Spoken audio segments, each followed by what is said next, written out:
আসসালামু আলাইকুম, welcome back. আশা করি ভালো আছেন এবং সুস্থ আছেন। আজকে এই লেটার হেডটি ডিজাইন করে দেখাবো।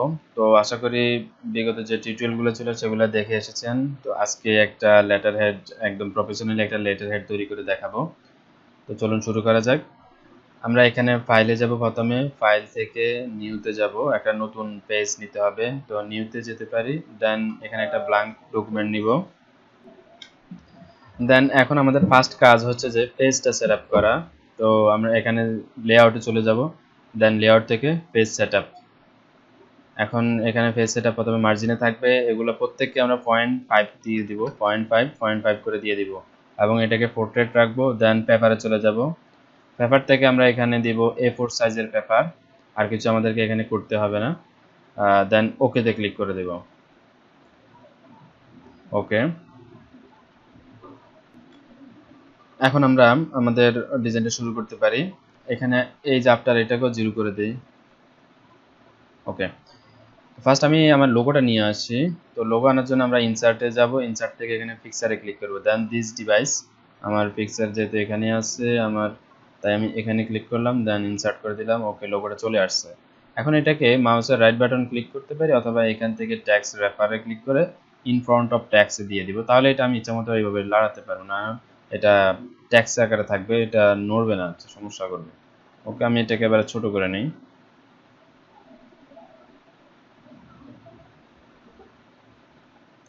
আর একটু ছোট করে নেই, কর্নারে জাস্ট ইয়ে করলে হবে, এটা ছোট হয়ে যাবে। ওকে, আর কি চেপে মাউসের হুইলটা ঘুরালে এটা বড় ছোট হবে। এখন এখানে একটু ডিজাইন দেব, তো এর জন্য ইনসার্টে যাব, শেপ থেকে এখানে শেপ যাব, শেপ থেকে আমি এই শেপটা নিব। একটু ভালো করে লক্ষ্য করুন, এই শেপটা নিচ্ছি। দেন এটাকে আমি এভাবে ড্র করব, অবশ্যই এভাবে।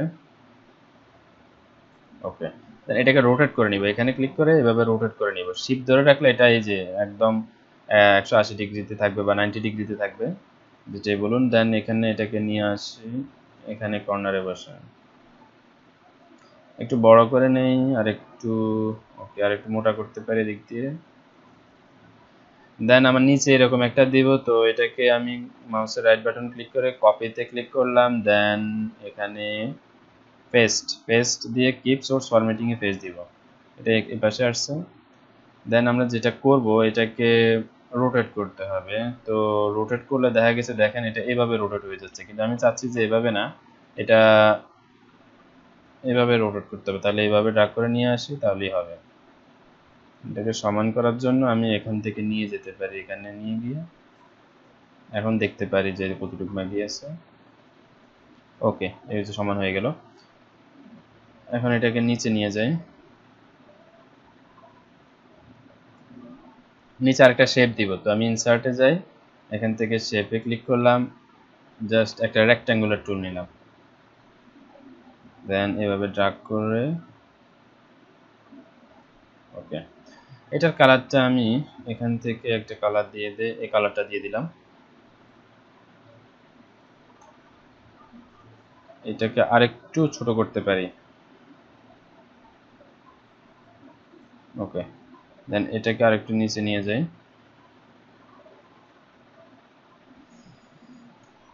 এখন এখানে একটা শ্যাডোর মতো, আমাদের পিছনে যেরকম একটা লোগো দেখা যায়, বা এটাকে আমরা এখানে বলে থাকি ওয়াটারমার্ক আকারে একটা দিব। তো আমি এখানে কাস্টম ওয়াটারমার্কে গেলাম, দেন এখানে পিকচার থেকে একটা পিকচার সিলেক্ট করে দিই, ওয়ার্ক অফলাইন, আমি এখান থেকে এটা দিয়ে দেই। দেন এখানে আমি দেখি কিরকম দেখা এটা, এই যে এটা সেন্ট্রালে চলে আসছে এখানে। এটাকে আরেকটু ছোট করতে পারি, আমি যদি এখানে 150 দেই, না এটা একটু বড় হয়েছে, সো 100 দেই।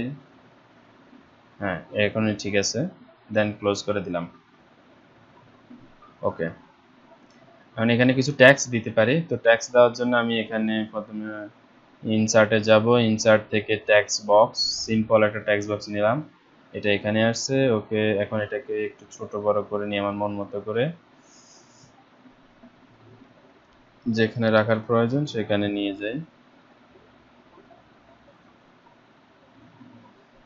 এখন এখানে আমি লেখাগুলো লিখে ফেলি, আমার যা ইনফরমেশন প্রয়োজন আর কি।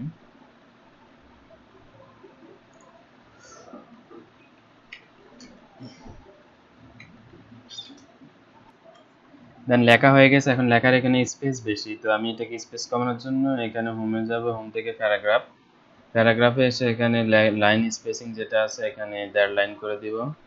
দেন ওকে, সরি এখানে বেশি হয়ে গেছে,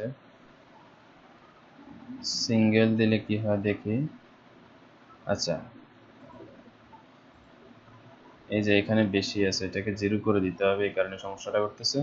আবার হোম থেকে এখানে প্যারাগ্রাফে লাইন স্পেসিংটা 1.5 লাইন করে দিব। ওকে, এখন ঠিক আছে, এটাকে এখানে রাখি।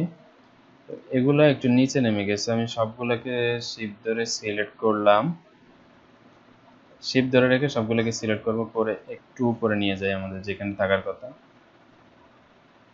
ওকে, এখন ঠিক আছে। এখানে আউটলাইন গুলো দেখা যাচ্ছে, এটা তো আউটলাইন আমরা রাখবো না, সবগুলোরই আউটলাইন, এখান থেকে সবগুলোর আউটলাইন দূর করে দিতে হবে। সবগুলোকে সিলেক্ট করলাম, করে যে কোনো একটার উপরে ডাবল ক্লিক করলে এই পেজটা চলে আসবে। দেন এখানে যে শেপ আউটলাইনটাকে নো আউটলাইন করে দিলাম, তাহলে আর কোনোটার মধ্যে আউটলাইন নাই, সবগুলো থেকে আউটলাইন চলে গেছে। এখন এটাকে আর একটু নিচে নিতে পারি যতটুকু প্রয়োজন, এটা একটু ছোট করলে এটা যাবে। ওকে, এখন ঠিক আছে। এটার কালারগুলো চেঞ্জ করে দিতে পারি, লেখার কালারগুলো এখান থেকে একদম সাদা না রেখে, সরি একদম কালো না রেখে এই কালারটা দিতে পারি। ওকে, এখন ঠিক আছে। ওকে, আজকে এই পর্যন্ত। কেমন লাগলো টিউটোরিয়ালটা অবশ্যই কমেন্ট করে জানাবেন। আগামী টিউটোরিয়াল পর্যন্ত ভালো থাকবেন, সুস্থ থাকবেন।